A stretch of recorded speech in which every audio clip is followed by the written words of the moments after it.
Hello all big pass லைவில் என்ன நடக்குது என்னதான் நடக்குது நீங்களே சொல்லுங்கள் மக்களே. எதுக்கு இந்த டாஸ்க்கு இப்படி இழுத்துன்னு போகிறாங்கன்னு தெரியல. ஒன்று கிளாஸ் இருக்கணும், இல்லை வேறு ஏதாவது இன்ட்ரெஸ்டிங்காக கொடுத்துருக்கணும். இப்போ சும்மா கதை பேசிகிட்டு இருக்காங்க, கண்ணாம்பூச்சி ஆடுறாங்க, என்னென்னமோ பண்ணுறாங்கப்பா.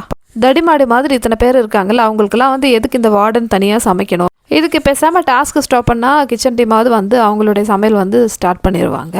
இப்போது எந்த டாஸ்க்குமே இல்லை, சும்மா கதை பேசிகிட்டு இருக்காங்க. இதுக்கு எதுக்கு ஒரு டாஸ்க்குன்னு கேட்குறேன். வீக்லி டாஸ்க்லாம் தேர்ஸ்டேவே முடிக்க வேண்டியது, இது இழுத்து அழிச்சுன்னு இந்த ஃப்ரைடே வரைக்கும் எடுத்துன்னு வந்துட்டாங்க. சரி, அந்த எக்ஸ்கர்ஷன் முடிஞ்சிச்சு இல்லையா, அதிலே முடிச்சிருக்கலாமே. பிக் பாஸ் அப்படி என்ன யோசிக்கிறாரு? இவ்வளோ நேரம் இல்லாத கண்டென்ட் எப்படி இந்த ஒரு ஷார்ட் டைமில் கிடைக்கும்னு நினைக்கிறாரு, எனக்கு புரியல.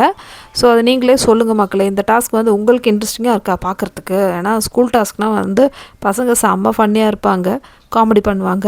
இங்கே வன்மத்தை தவிர வேறு எதுவுமே இல்லை இங்கே. ஸோ அதனால தான் சொல்கிறேன், உங்களோட ஒப்பீனியன் சொல்லுங்கள் மக்களே.